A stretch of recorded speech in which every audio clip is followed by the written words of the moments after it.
Family, Hotep, man. It's your G. Oh, I'm bugging, man. Hold on. Shit. What up, 3 times family, man? It's your G King Shu real quick. I'm gonna share my story about my Hajj to Mecca, right? Because if you call yourself conscious and you're part of this conscious community, you need to eventually try to make your Hajj back to Mecca. And just brush my teeth, my mouth dry as a motherfucker. But what I mean by Mecca, right?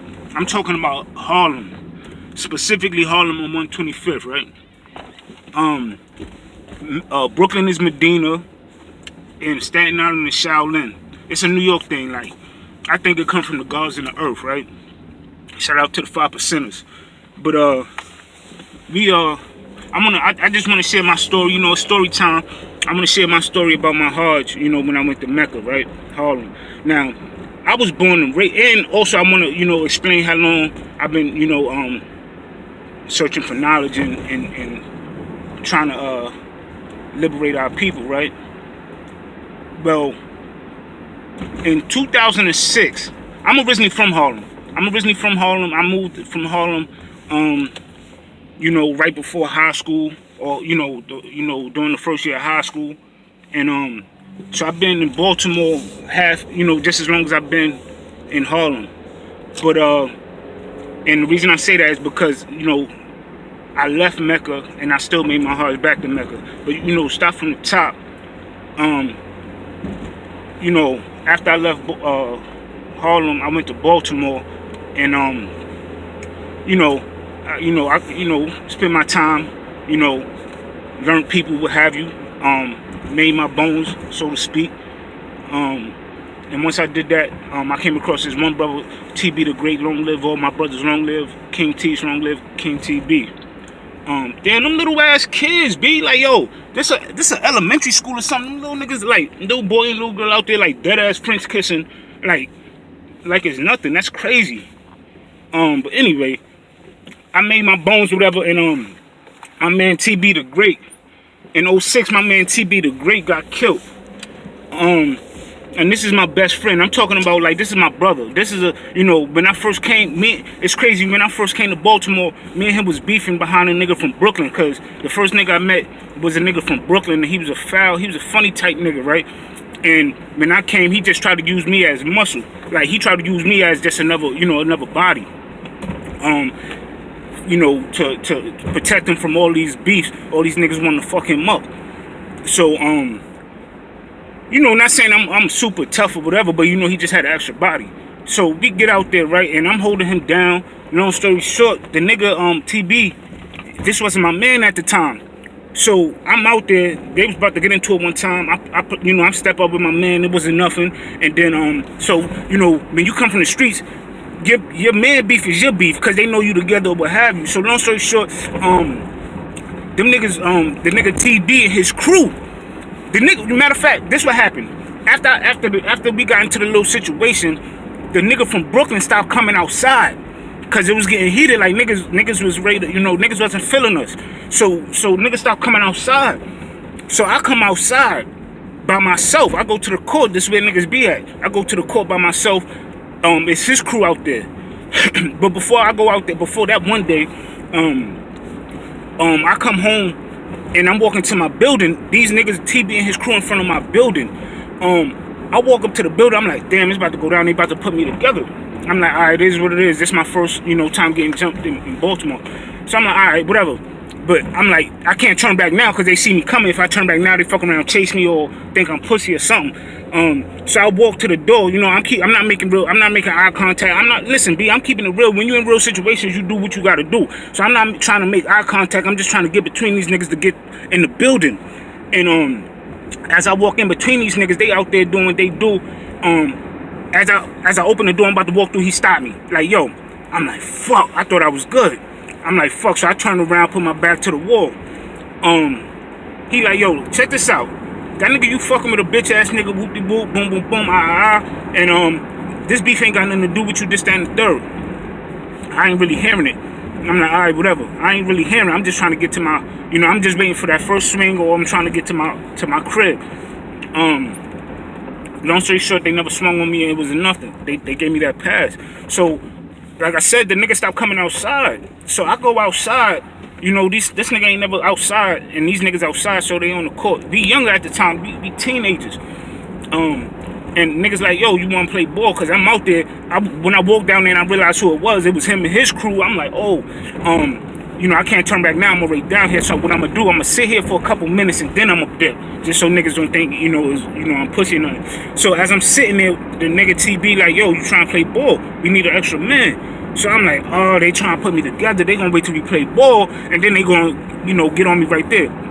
Bro, needless to say, nothing ever happened. This is that. So this is, and after that happened, this dude became my best friend in Baltimore. Like, this became my man, my right-hand man. You feel me? One of them. You know what I'm saying? And, so long story short, in 06, fast forward, we graduate high school and all that. I'm playing juke, I play ball, I play football. So I'm in junior college doing my thing, but I'm not really doing nothing productive to, for my education. I'm really out there, learning other shit, right? And making other moves. So, and making different connections with, different people. So as I'm doing that, I come home for like a spring break or something. I'm like, yo, check this out. This is what I learned. This is what I got. This is what room. This is what I'm doing. Like, yo, I'm ready to bring this back home so we could get rich. And he, like, we smoke. He like, yeah, I feel you, but like, nah, we just gonna wait till you done. He finessing me. He like, nah, we just gonna wait till you finish, till you graduate, then we gonna get it in. Long story short, he got killed before I graduated. I was home when it happened. I was there. And that shit made me go crazy. And anybody who lose their friend or somebody they love, with the shit, you ready to do everything. You ready to put it on the line. I was fortunate enough that, the dude got caught in the act. And to be totally honest, he knew my man. He was cool with my man. He wasn't trying to hit him. He was trying to hit my little man. You know what I'm saying? He was trying to hit my little man. And but he hit my right hand man, and that shit fucked me up. I went kind of crazy. So, to put it in a nutshell, I was looking for the truth. So I ran to the church. I got saved. My man, father was a pastor, excellent pastor. He saved a lot of people. He helped a lot of people, man. And I went to get saved, and I was like, I kind of prayed to the Most High myself, and I told him like, look, I'm about to search the truth. I'm going through it right now, and I'm willing to accept any consequence, along my journey. But forgive me, because my intentions is not to, to purposely go the other way. It's to find the truth. So, once I said that, needless to say, I didn't get no answers from the church, from Jesus, from God, Yahweh Shah, none of that. It's not, it don't work like that, for one. And for two is, we're not going to get into that. I'm not here to beat up Christianity. But it didn't work. So along that, I didn't get no answers. So how the journey is. I'm listening. I'm going back into my autobiography of Malcolm X. I'm locking in on Louis Farrakhan, and I'm just progressing. Then I get to Dr. York, so forth and so on. Now once I'm learning all this, I'm realizing where these brothers is at. This 250, that's my hood. I'm from 122nd and Lex, man. Shout out to everybody, 90 gang, man, for life, man. Shout out my man Tuck, ISO, man. I'm still call you ISO, bro. But shout out my man Tuck, man. Shout out my man DiBiase, man. Luce, man. Water, you know what I mean? Free OG, man. Free Monster, man. Like, that's my hood. So I'm like, oh. So long story short, I said, what? All right, let me put it. So as I'm learning, right, and this is like 07, 08ish, right? This is, people don't even know nothing about consciousness right now. This is still relatively new. People getting their information from the white boys like Alex Jones and shit like that. People still know about Illuminati. So when I was doing this, and you see me with the Al-Ra, different pyramids on, a lot of my homies and comrades was like, yo, Hush, you Illuminati now? Like, what you want? Like, I mean, you're joking, but not really knowing the science at the time. So. And I even had struggles with a lot of my other right hands, you know what I'm saying? And I know y'all like, yo, Hush, you got a lot of right hands. Well, I don't have a lot of friends. Like, the people I consider my friends is literally my brothers. You understand? Like, I got a lot of people I'm cool with, but the people if you came to my house, you ate in my house, if you could spend the night in my house, if you could, who you are, man. Literally, these is my friends in Baltimore. These is my brothers. Hey, Rue. TB, God bless, long live TB, long live Teeth, Jamal, you know what I mean? Young Fingers, Quay, you know what I'm saying? Like, man, I'm not even gonna get into the New York, but I'm talking about like, you know, in Baltimore, like, you know, yeah, like if I ain't say your name, like you're not my brother, you know, we still, you know, I got people that I'm cool with, like I fuck with niggas, but it's so shady out here, like that's why my man T's not here. I don't fuck with everybody. But so I'm just trying to put it in perspective, you know, then I say this is my right hand. Well, anyway, so I'm in college and all that. I'm gaining a little bit of knowledge or whatever, and I had to I put a couple of my brothers on. Like I told you, my one man, his name is Hebrew now, so that lets y'all know where we at in our journey. You know, we progressing. But and my name's Shu, so you know, but that shit happened, right? And you know, that shit happened. You know, I told you what happened to my friend, right? And that pushed me into like, you know, I had to find something. So that's how I got into the consciousness, just searching and shit, right? So after I did all my searching and you know, I found out where the hub is. It's on 2/5. So I'm like, yo, we gotta take that trip. I'm like, and I'm telling my man, like, this is my hood. And he like, all right, bet, so let's go. So long story short, we on our way. We taking one of the buses. We get on the bus, me in the back, and then we get to another stop, and a brother get on the bus with a smile this fucking big, you know what I'm saying? And I love this story right here because this is my first I'm not gonna say initiation, but I'm gonna say this is my first encounter with the conscious community. So and so he gets on the bus, he look back, you know, he double taking like, oh, he putting his shit on top. So when he looking back, he see us, he taking shit from up top and come to the back. So we looking at him like, you know what I mean, like, bro, I'm looking at him. I don't know if my man was looking at him, but I'm looking at him like, you know what's going on, because he's smiling and shit. So he walked back to us, and he basically told us like, yo, I see y'all young brothers got the arms on and shit like that. You know, I felt the energy. You know what I'm saying? This is who I am. This is what I represent, and this is where my crew at. So I'm looking like, oh shit. We didn't know who it was. He already plugged in the conscious community. He like, where y'all going, 2/5? This is my people, this, that, and the third. Guess who it was? It was King Simon, man. Shout out to King Simon. That was the first person we met. You know, I met personally in the conscious community. He might not remember, but we was on the bus, man. It was me and my other right hand, man. And he came and sat in the back. It was this Jewish dude. This Jewish dude, you know, with the little things on the side of their head and all that. He was one of them. And King Simon was going in, locking in on the information, because he could tell we was neophytes, we ain't know nothing, and he was giving it up. And you know, the back of the Jewish nigga neck was turning red and shit like that. Yo, we eating it up. Like, we like, oh my God, like he dropping science on us. And we, you know what I mean? So we end up getting out there. He go his way and we go to 2/5. As we get on 2/5, I didn't have the honor to meet OG Sinetta yet, man. Much respect to you, Sinetta, man. We proud of you, man, and we appreciate all the work you do. You know, stay strong. You know, stay focused and keep doing your thing, man. And you got a lot of support out here. This King Shu from Baltimore, from Harlem. You feel me? So, from Harlem, by way of Baltimore, however you say that. But I didn't have an opportunity to meet him. But when we out there, we meet. We out there in the beginning. We meet Red Pill, Blue Pill, and Raul Mar. That's who we was really building with. A lot of y'all don't even know who Raul Mar is. That's to let you know how long we been locked in. How long I've been locked in. This ain't no new shit like like it's a fad. Like, nah. Niggas really been locked in, and niggas really took our Hajj back to Mecca. So I already told y'all what Mecca is, and this is why the title is called My Hajj Back to Mecca. We not talking about no Islamic nothing. We talking about the real Mecca. We talking about the real home, you know what I mean? The real Hajj of you know, hold on. You feel me? The home of black consciousness, the home of black excellence. You feel me? You know, so we out there with Blue Pill, Red Pill. You know, I'm really locking, you know what I mean? We really locked in with red and blue. Like, I know I was locked in with red. I think my man was locked in with blue, but these brothers cooking. We eating. You hear me? Like, yo, you know, they giving it up. We like, oh my fucking God, you know, because like I said, we neophytes. This shit is like, oh. So, I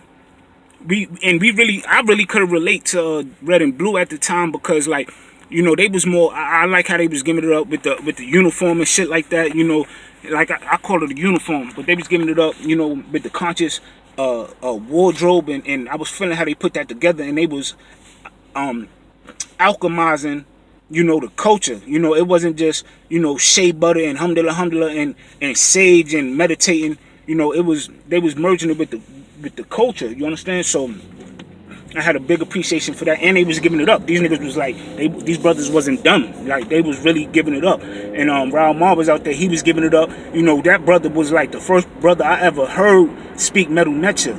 And I was, you niggas saying niggas can't speak Medu Neter. First of all, that's a whole nother video, but you niggas need to wake the fuck up. You can't speak Medu Neter. You feel me? You niggas don't even, you not even trying to understand how these brothers is saying. Y'all niggas is so focused on the white man, y'all saw up these crackers' ass that y'all think that we not capable of doing anything on our own. But that's neither here nor there. We'll lock in on that.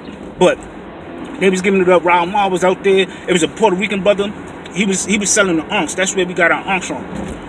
I got me an RBG niggas was just, you know, we was just out there building. We was building for so long that we didn't eat nothing or nothing. The time went by, we didn't even know what time it was, you know, because, you know, we came out there early, either in the morning time or the afternoon, and by the time, you know, we realized, you know, it was done, like, it was getting dark, you know, and the brothers was doing their way to wrapping shit up. So it was like, yo, we was out there, and they wasn't tripping. They was handling their business, selling their merch, but as soon as they, you know, did what they did, they came right back and locked in with us, and that's when I felt like the conscious community was pure. They was sincere. It wasn't about no bag. Fuck the bag. You know, if money didn't exist, everybody would be rich. Facts. You know what I'm saying? So y'all niggas is focusing on economics. Y'all niggas just want to lock in on Bitcoin and everything these crackers do. No, stop fucking assimilating, B. We could go back to cowrie shells. We could go back to rocks. We could pick rocks up right now in the matter of fact, we could sell fucking. I mean, it don't matter. We can make currency what we want it to be as long as we believe in it's backed by us and our spirit. Not even gonna say spirit because I'm not a spooky type dude, but if it's backed by us and our energy and our efforts and our spending power and nepotism. You understand that we can make anything fucking money. We don't have to play by their rules.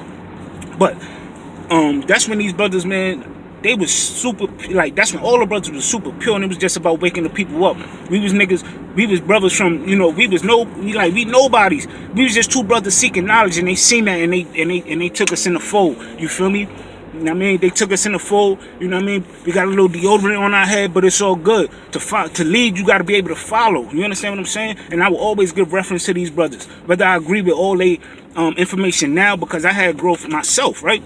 You know, I had to find my way. And once you start getting this information, you realize the journey is a personal journey. It's about, you know, when you find what works for you, what you identify with, right?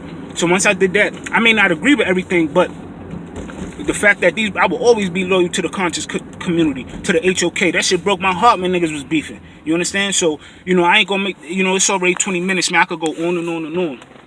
Damn, beloved. I could go on and on and on. But, I ain't gonna do that, right? You know, cause we got nothing but time, man. But, you know, I just wanted to share that story with y'all. You know, share my conscious journey with y'all. And, I'm probably missing out, you know, leaving out a lot of shit. But, you know, we gonna get to it, man. So, you know, this King Shu, man, Nubian Perspective, man. We all got a Nubian Perspective. Give yours. You know, go in the comment section, give your Nubian Perspective, man. You know, share, like, support, man. You know, I'm just a brother trying to leave my stone, leave my brick in this, you know, in this foundation, you know, before I leave this earth, you know. So, that being said, man, Africa for the Africans, man. As always, man, it's G King Shu. We hood, but we good. We heroes overcoming oppression daily, right? So, you know, don't pick up a gun and pick up a book, man. It's better wear a crown than to be a crook. As always, King Shu, hotel.